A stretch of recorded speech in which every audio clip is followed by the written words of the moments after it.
Welcome to Kerr's Spring TPS Climate Debates. Our topic asks us whether or not Annex 1 countries should provide increased aid to less developed countries. Voting for this proposition will be myself, Cameron Clark, and my partner, Javon Jackson. Voting against this resolution will be Jay Meza and Jesse Aniela-Becci. Please enjoy.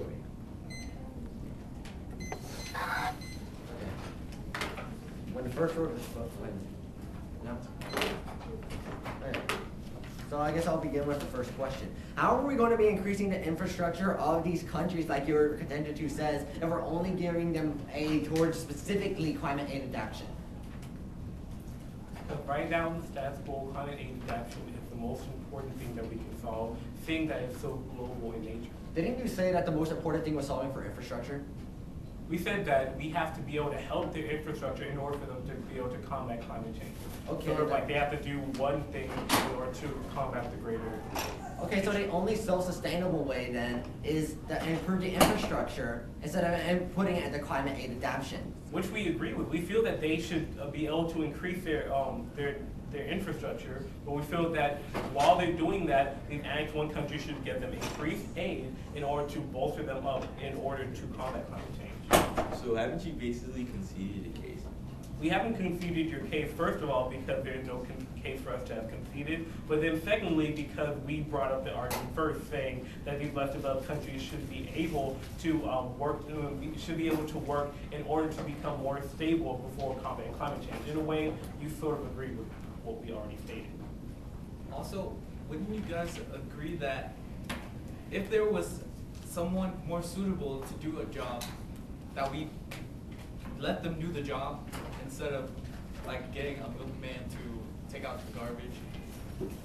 If that would depend on the circumstances. In this one, as Mr. Cameron already said, this is a global issue that everyone is affected by. We can't just play the blame game and focus on giving it only to some labels that the UN gave, which we've already shown and they've even conceded are ineffective in the current resolution. Are you saying that these definitions labeled by the Annex 1 countries are inadequate? Yes.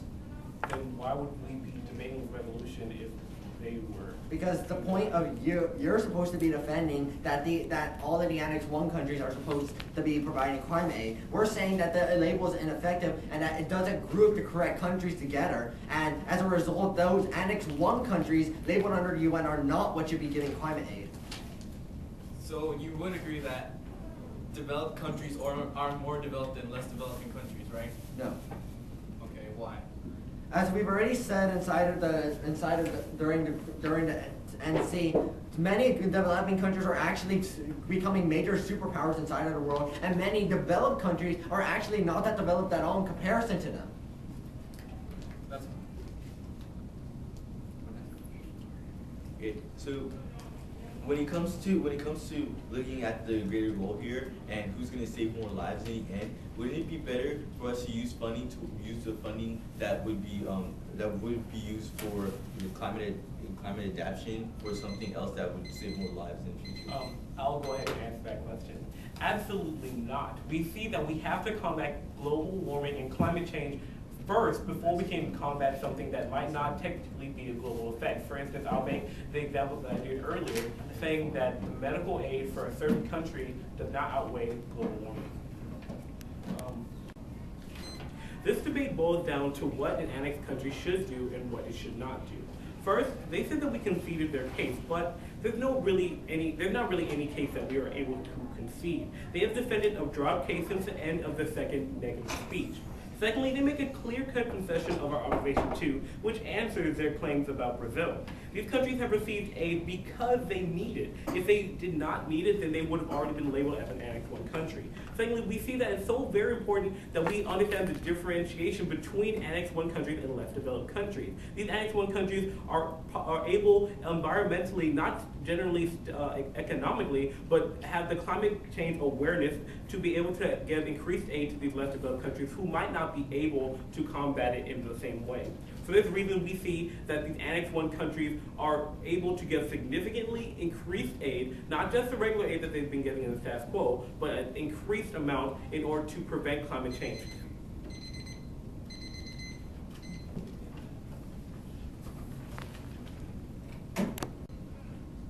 So to start off, the major fault that the affirmative side has is the fact that they have a very piss poor link between aid and need. And for this reason, their whole case falls because they can't prove that these annexed countries will be adequate enough to provide this climate aid that we don't need at this point. Moving on.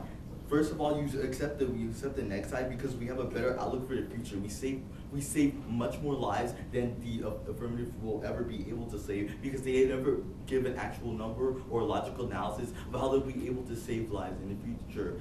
However, we have evidence of how we do save lives. Also, they have conceded early in the debate round that we must improve the infrastructure of developing countries before we can give them climate aid to combat climate change. For these reasons, we must vote for the negative side.